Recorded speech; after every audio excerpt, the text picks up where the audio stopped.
prochaine intervention alors, sera celle de Nicolas Joncourt. Alors, malheureusement, Adolphe Rassia ne peut pas venir, nous rejoindre aujourd'hui. Il a été contraint d'annuler.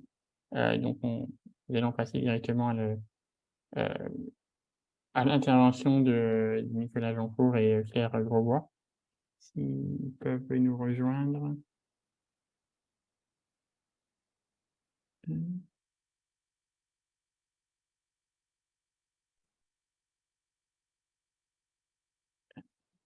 Bonjour.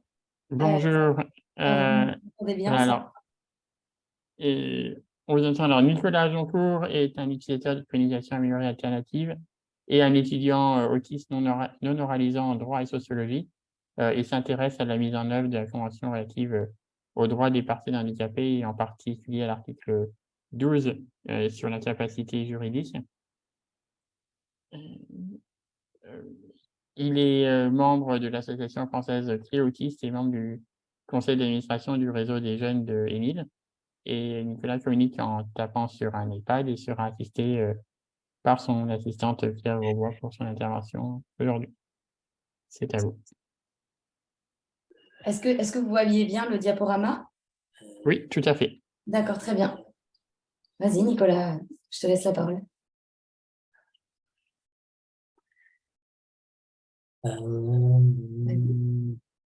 Bonjour à tous et à toutes.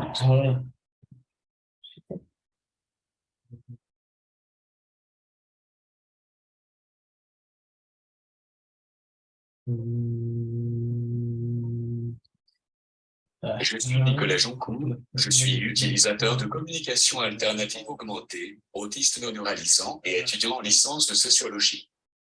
J'ai 23 ans et j'ai besoin d'une assistance à temps plein, 24 heures sur 24. Je communique en écrivant sur mon iPad.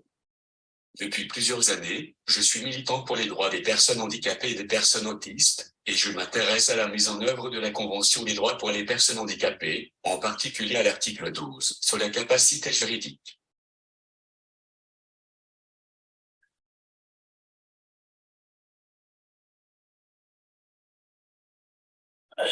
Je suis membre de l'association française Clé Autistes et membre du conseil d'administration du réseau des jeunes de l'Énile. Je vis depuis presque 12 ans en résidence universitaire. J'ai réussi à obtenir une aide financière pour une assistance à temps plein, ce qui n'est malheureusement pas très fréquent dans le cas des handicaps cognitifs en France. Je suis très en joie de vous expliquer comment je vis aujourd'hui, de façon à être moi-même le maître de mon destin, en bénéficiant d'une assistance personnelle qui répond à mes besoins dans ma vie de tous les jours. Merci, Nicolas. Bonjour, je m'appelle Claire Grosbois, je travaille en tant qu'assistante personnelle auprès de Nicolas depuis 6 ans. Et ça doit faire à peu près 8 ans qu'on a commencé à travailler ensemble. J'ai commencé à travailler auprès de Nicolas quand Nico était encore au lycée. Et je faisais à ce moment-là du soutien scolaire avec lui avant qu'il ait son bac. Ensuite, tes parents, Nicolas, m'ont embauché pour t'accompagner en tant qu'AVS universitaire. Maintenant, c'est toi qui m'emploies directement.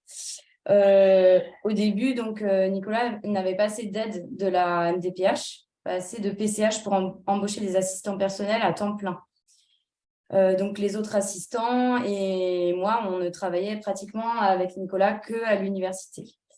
Et au fur et à mesure, en faisant et refaisant des dossiers, Nicolas a pu obtenir plus d'heures et à ses 21 ans, il a donc pu devenir aussi employeur direct. Donc aujourd'hui, on est une équipe de 5 assistants et assistantes personnelles qui accompagnent Nicolas dans sa vie, le jour et la nuit. Donc chez toi, Nicolas, dans ton appartement ou à l'université, ou voilà, en fonction de ce que tu souhaites faire, en fait, tout simplement dans ton quotidien. Et aussi, on t'accompagne lors de voyages à l'étranger. On vient juste de rentrer là d'Irlande. Voilà, dans tout autre endroit où donc, Nicolas, tu veux te rendre. On a intitulé notre intervention « L'assistance personnelle en tant qu'aide à la communication et à la prise de décision, faire équipe pour une véritable vie autonome ». Donc, on va tous les deux vous expliquer comment on travaille ensemble, ce que ça implique pour chacun de nous. Donc, à la fois pour moi d'accompagner et pour Nicolas d'être accompagné dans le cadre de l'assistance personnelle.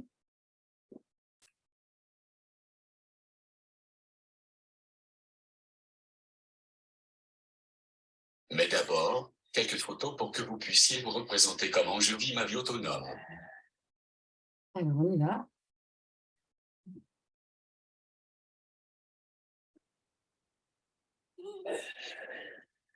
Je vis actuellement en résidence universitaire avec 4 assistants personnels, bientôt 5, qui se relaient à divers moments de la semaine pour m'accompagner. Donc là, sur la photo, on voit Nicolas qui est dans sa chambre et à son bureau en train de communiquer avec son iPad.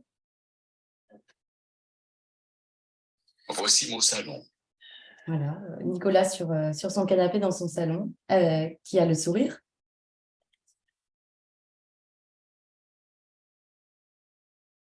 Ma cuisine et mon bureau où je travaille. Là, on voit Nicolas en train de se servir un verre de limonade dans sa cuisine et Nicolas à son bureau, là où il travaille.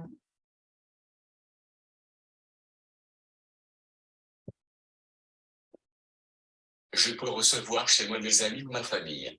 Donc là, on voit Nicolas dans son salon avec des amis et des membres de sa famille aussi.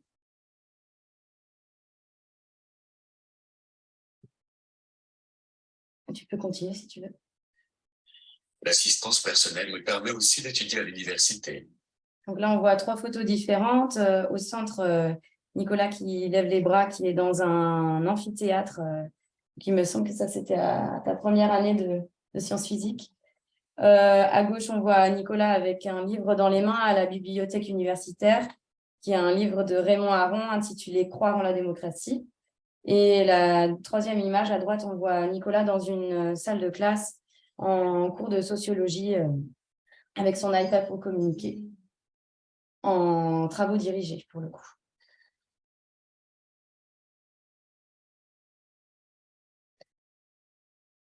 Elle me permet de voyager. Là, on a 2 photos. Une photo qui est prise du haut d'un avion. On voit le paysage en dessous des nuages et on voit Nicolas qui est avec sa valise à Londres.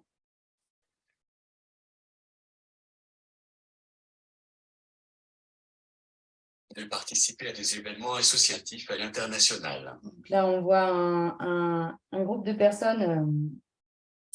C'était est-ce que Nicolas, je pense que tu expliqueras plus ça plus tard, mais c'était dans le cadre d'un groupe de travail des jeunes Européens fédéralistes en Espagne.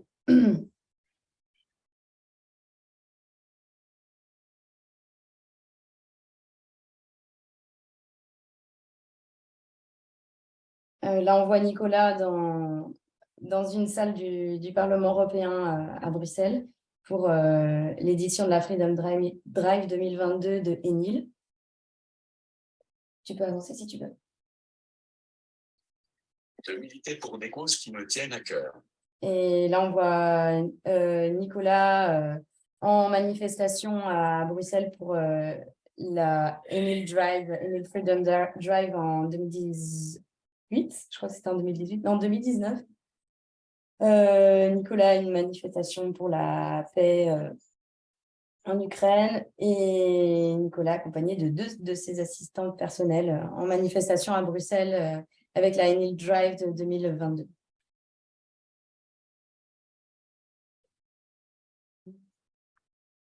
Si tu veux continuer. D'animer des conférences en France et à l'étranger. Donc là, on voit Nicolas qui est assisté par moi-même dans une conférence qui était donnée en 2022 à la Enil Freedom Drive à Bruxelles. Vas-y, si tu veux. De suivre mon propre chemin. Donc là, il y a 2 photographies. Sur l'une, on voit Nicolas à la présentation d'une projection cinématographique à Vitry-sur-Seine, accompagné par Thibaut Cornelot, qui fait aussi partie du CLI Autistes, du collectif pour la liberté d'expression des autistes, dont fait partie Nicolas. Et il y a une deuxième photographie où on voit Nicolas qui escalade un mur d'escalade.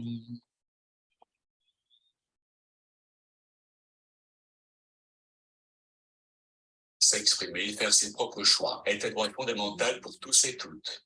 Là, on voit trois photos différentes où Nicolas s'exprime par écrit en tapant sur son iPad ou sur une feuille de communication.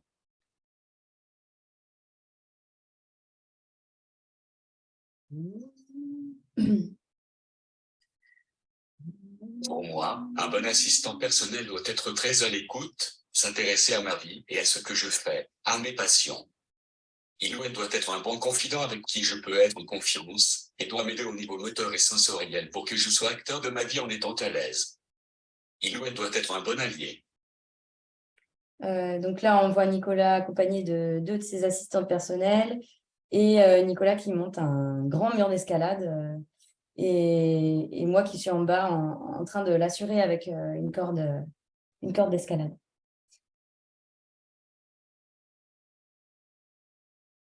C'est important de bien s'entendre. Encore des photos de Nicolas avec ses assistantes.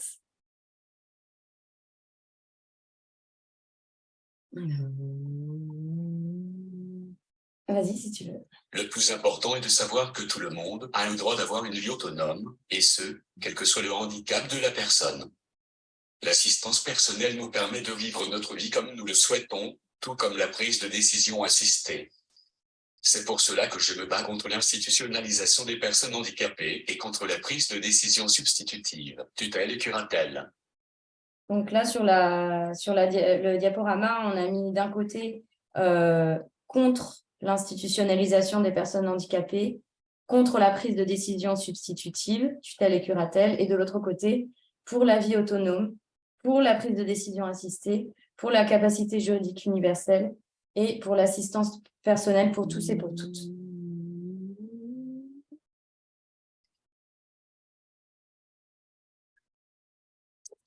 En quoi consiste le travail d'un ou d'une assistante personnelle pour moi, je dois vous expliquer certains besoins liés à mon handicap.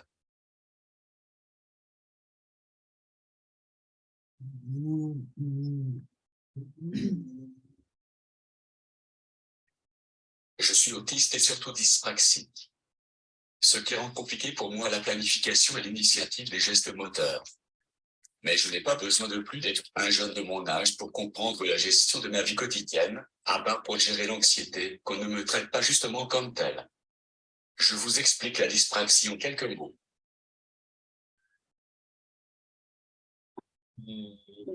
Explication de la dyspraxie, vas-y. Les personnes atteintes de dyspraxie éprouvent des difficultés à initier et à exécuter un mouvement intentionnel. Le désir et la capacité de bouger sont présents, mais la personne ne peut tout simplement pas exécuter l'action prévue. L'apraxie affecte la capacité de planifier des mouvements et des séquences de mouvements, d'initier, d'exécuter et d'ajuster des actions motrices et même d'arrêter des actions motrices. Les gens peuvent supposer que la personne dyspraxique a la capacité d'effectuer la tâche, mais qu'elle choisit de ne pas le faire ou qu'elle ne comprend pas les instructions. Donc, je vais lire ce qu'on a mis dans le diaporama concernant la dyspraxie. Les gestes du quotidien sont inscrits dans le cerveau sous forme de programmes. Lorsqu'on apprend à écrire ou à faire du vélo, par exemple, le cerveau enregistre l'enchaînement des mouvements réalisés. Ce processus est nommé l'engrammation. Par la suite, la simple évocation mentale de l'action réactive ce programme. Par exemple, je vais mettre mes chaussures, puis attacher mes lacets. Toutes les composantes de l'activité en question peuvent alors être effectuées de façon coordonnée, automatique et harmonieuse. Les gestes sont exécutés naturellement, sans que l'on y prête attention et sans fatigue, voire même en même temps qu'une autre tâche. Ils constituent ce qu'on appelle une routine. En cas de dyspraxie, les mouvements du quotidien ne sont pas automatiques ou seulement partiellement. Je te laisse continuer, Nicolas. Donc, la personne qui a une dyspraxie a du mal à réaliser de manière automatique des mouvements volontaires complexes, mais les muscles fonctionnent normalement et la personne comprend bien ce qui lui est demandé. C'est la coordination des gestes qui pose problème, la personne n'arrive pas à effectuer le geste qu'elle veut. Elle doit aussi penser à tous les mouvements à faire. Cela demande de la concentration, ce qui est vraiment fatigant. Surtout en plus quand on a une hypersensibilité, notamment au bruit, comme moi.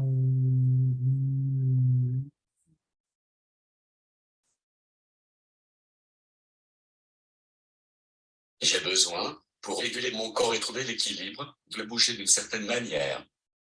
Or, dans nos sociétés validistes, les gens interprètent cela comme une incapacité à comprendre et du coup m'infantilisent. On aura toujours tendance à s'adresser à la personne qui m'accompagne plutôt qu'à moi directement.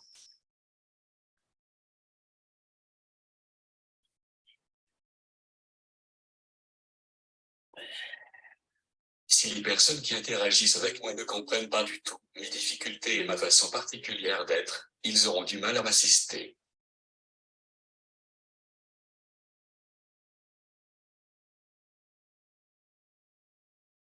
Dans mon quotidien, du fait de ces difficultés motrices, j'ai besoin d'aide pour beaucoup de choses. Mes assistants personnels s'occupent de faire les repas, parfois je les aide quand j'en ai envie. J'ai besoin d'un accompagnement aussi pour me préparer matin et soir, me laver, m'habiller, etc. Mes proches et mes assistantes personnelles sont un peu comme des secrétaires particuliers. Ils m'aident à faire des recherches, à tourner les pages d'un livre que je veux feuilleter, à trouver des émissions qui m'intéressent, et m'accompagnent dans mon parcours universitaire et associatif, pour gérer ma boîte mail, préparer des conférences.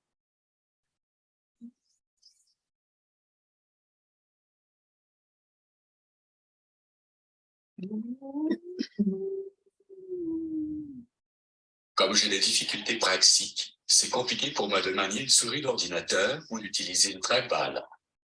L'écran tactile demande aussi de la précision. C'est pour cela que j'ai besoin d'aide pour les formalités et démarches administratives, déclarations SOSU, etc. Mais je contrôle et je décide de tout ce qui touche à ma vie, comme par exemple mon budget et la gestion de mon compte bancaire. Si j'ai rendez-vous avec mon conseiller bancaire, je suis accompagné, comme tout le temps, mais c'est moi qui conduis l'entretien et fais mes choix pour tel ou tel produit ou opération. Petite précision pour les anglophones, quand Nicolas dit déclaration CESU, c'est les déclarations qu'il a à faire pour nous employer en tant qu'employeur direct. Donc, ça va concerner les contrats, hein. On appelle ça chèque emploi-service. Il nous reste 5 minutes avant qu'on passe aux questions. D'accord.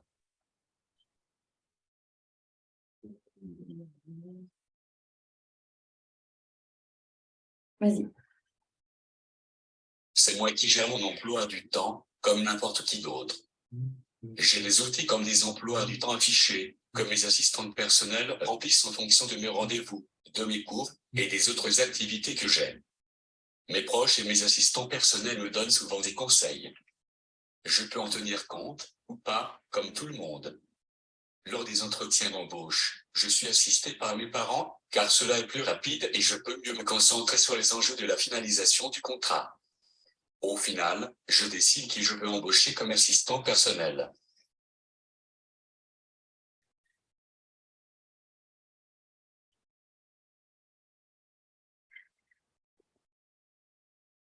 Vas-y. J'ai du mal à changer d'assistant. Oh, excusez-moi, il y a eu un problème.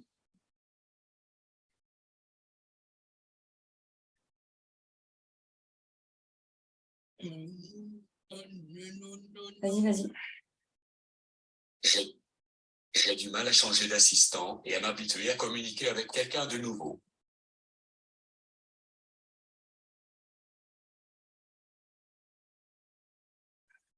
Ces derniers temps, c'est un peu compliqué pour moi car j'ai de nouvelles personnes qui ont commencé à m'accompagner et je ne suis pour l'instant pas en mesure de bien communiquer ce que je veux exprimer avec elles. En changeant d'assistant, c'est comme si j'avais des automatismes perturbés. Les gens mettent un certain temps à saisir toutes mes façons de percevoir, de manifester mon anxiété, ma joie. C'est comme s'ils devaient s'habituer à une autre culture, un peu comme nous, qui devons nous adapter aux neurotypiques, sauf que nous ne sommes pas payés pour le faire. Je laisse maintenant la parole à Claire. Merci. Donc, je vais parler un petit peu de la particularité de métier d'assistante personnelle auprès de Nicolas. Pour moi, le fait d'utiliser le terme d'assistante personnelle est très important même si malheureusement, c'est un terme qui n'est pas utilisé ou très peu aujourd'hui en France. On ne connaît en France que le terme d'auxiliaire de vie, qui est bien, ou alors d'aide à domicile, c'est encore différent, mais qui est bien souvent focalisé sur l'idée presque exclusive de soins et d'assistanat, et qui renvoie toujours la personne handicapée à un statut médicalisé et passif. Ça renvoie encore et toujours aux représentations qu'on connaît trop bien des personnes handicapées vues comme des personnes incapables. Dans ce schéma de pensée, on devrait faire les choses à la place des personnes sous prétexte que ce serait vraiment trop compliqué, voire soi-disant impossible, de leur donner la possibilité de contrôler leur propre vie. Donc, ça renvoie à tout l'imaginaire validiste et charitable que nous, on rejette et contre lequel le mouvement de la vie autonome se bat, et cela depuis des années. Quand on parle d'assistance personnelle, ça a été déjà dit aussi ce matin, mais on parle d'un accompagnement qui est complètement individualisé, ça veut dire sur mesure. C'est la personne handicapée qui a le contrôle sur sa propre vie. Pour nous, en tant qu'assistant, ça veut dire qu'on doit pouvoir s'adapter au maximum aux besoins de la personne, à la manière de communiquer de la personne, à ses besoins humains, sensoriels, physiques et à la manière dont elle veut mener sa vie. On doit être un outil pour la personne et on doit lui donner accès à tous les autres outils qui vont venir effacer les barrières qui sont liées au handicap. Ou je dirais même plutôt liées au manque d'accessibilité en fait. On doit être un genre de passe pour plus d'accessibilité en fait, voire même dans l'idéal pour une accessibilité optimale. Et en même temps, on est nous aussi des humains avec aussi nos émotions parfois qui débordent et nos propres difficultés de communication aussi parfois. Je dis ça parce que c'est forcément un travail qu'on fait à deux, dans le sens où on est dans de l'humain et on doit s'apprivoiser aussi, apprendre à fonctionner ensemble. Ce n'est pas un travail anodin, on est presque tout le temps en interaction. Donc, ce qui est particulier dans le travail que je fais auprès de Nicolas, c'est que je suis aussi assistante de communication. En anglais, on dirait communication partner. Donc, comme Nicolas vous a expliqué tout à l'heure, il n'a pas juste besoin de quelqu'un pour les actes dits essentiels de sa vie quotidienne, comme manger, se laver, etc. Mais il a besoin d'un accompagnement pour communiquer avec toutes les autres personnes qui sont autour de lui.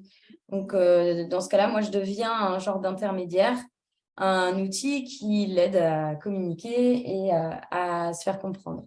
C'est une position assez spéciale parce que je dois être aussi très présente auprès de toi, Nicolas, utiliser ma voix ou d'autres signaux donc pour t'aider à initier le mouvement. Et en même temps, je dois aussi savoir me mettre en retrait et prendre le moins de place possible. Ce n'est pas toujours évident, je pense, pour toi aussi en termes de vie privée, parce que nous, en tant qu'assistante de communication, on se retrouve aussi au milieu des conversations que toi, tu peux avoir avec tes amis, par exemple. Donc, je dois aussi souvent parfois expliquer aux interlocuteurs de Nicolas quand il n'est pas en mesure de communiquer pour des raisons sensorielles, de fatigue ou autres. Et j'ai bientôt fini. J'ai aussi un rôle dans l'aide à la prise de décision pour Nicolas. Donc, dans ce cas-là, ça peut concerner des choix de la vie de tous les jours, comme te permettre de choisir ce que tu veux faire lors d'une soirée, te permettre de choisir ce que tu veux manger, ou alors des choix plus importants, comme ce qui concerne ton implication associative ou tes études. Dans ce cas-là, on discute ensemble des tenants et des aboutissements des différents choix. Et donc, oui, j'invite Nicolas à exprimer le plus précisément ses désirs. Donc, évidemment, c'est toujours Nicolas qui choisit.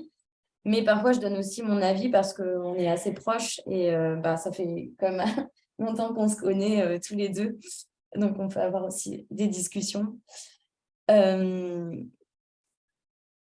Et d'ailleurs, ça arrive qu'on ne soit pas d'accord et c'est normal. En tant qu'aide à la prise de décision, il faut essayer de trouver un juste milieu pour discuter des choses sans influencer la personne, en permettant à la personne d'établir les pour et les contre de tels choix, puis de faire le tri pour prendre au final une décision. Et je ne dis pas que c'est évident, mais il existe beaucoup d'outils pour aider à la prise de décision qui ne sont pas forcément spécifiques au handicap, et qu'on peut tous utiliser à des moments de la vie où on doit faire des choix difficiles. Pour finir, je dirais que les détracteurs de la vie autonome et de la prise de décision assistée disent, eux, que ce serait soi-disant insensé parce qu'on influencerait trop les choix de la personne et qu'on pourrait la manipuler. Moi, je pense que, vu qu'on est des animaux sociaux qui interagissons les uns avec les autres, on s'influence forcément les uns les autres.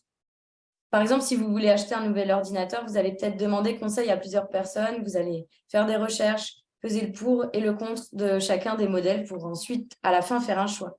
Ça ne veut pas forcément dire que vous serez manipulé. En attendant, les gens qui rejettent la prise de décision...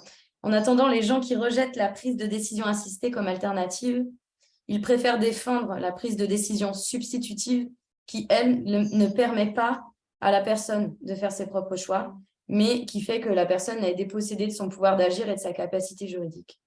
Donc, on va dire que c'est quand même un petit peu absurde. Donc, je te laisse la parole, Nicolas, pour finir.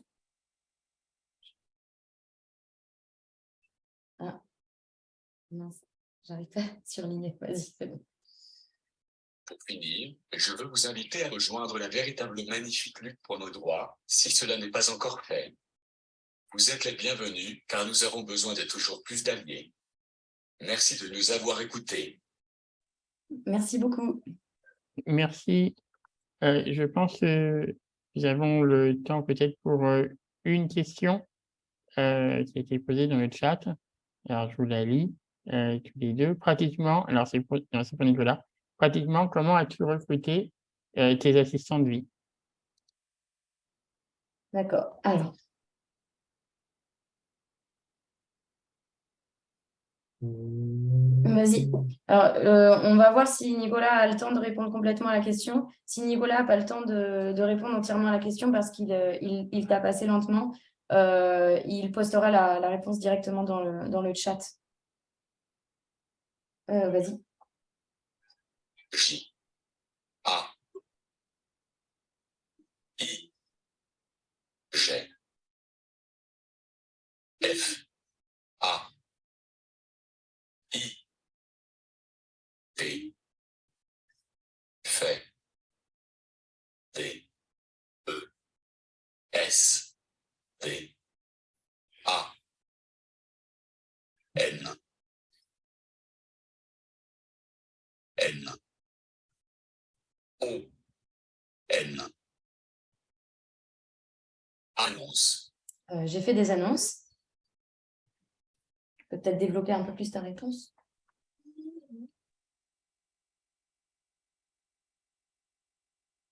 L E S P P E R S personne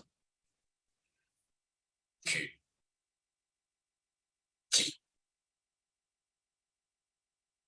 T R A V A I N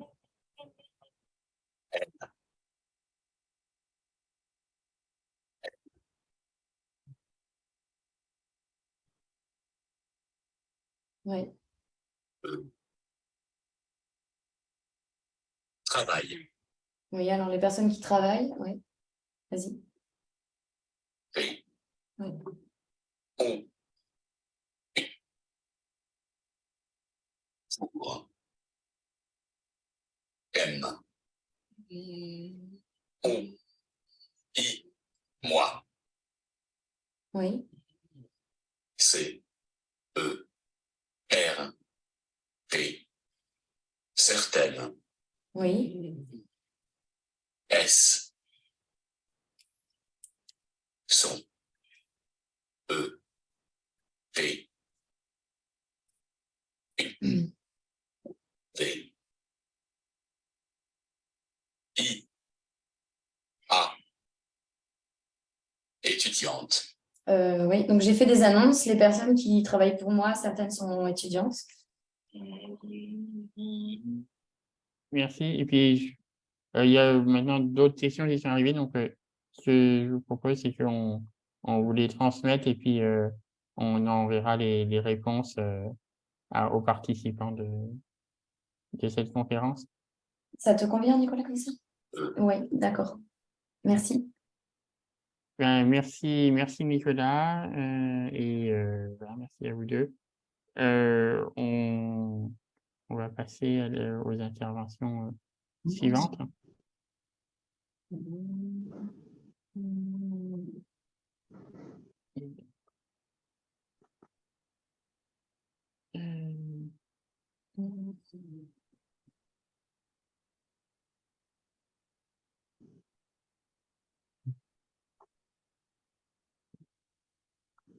Et donc, la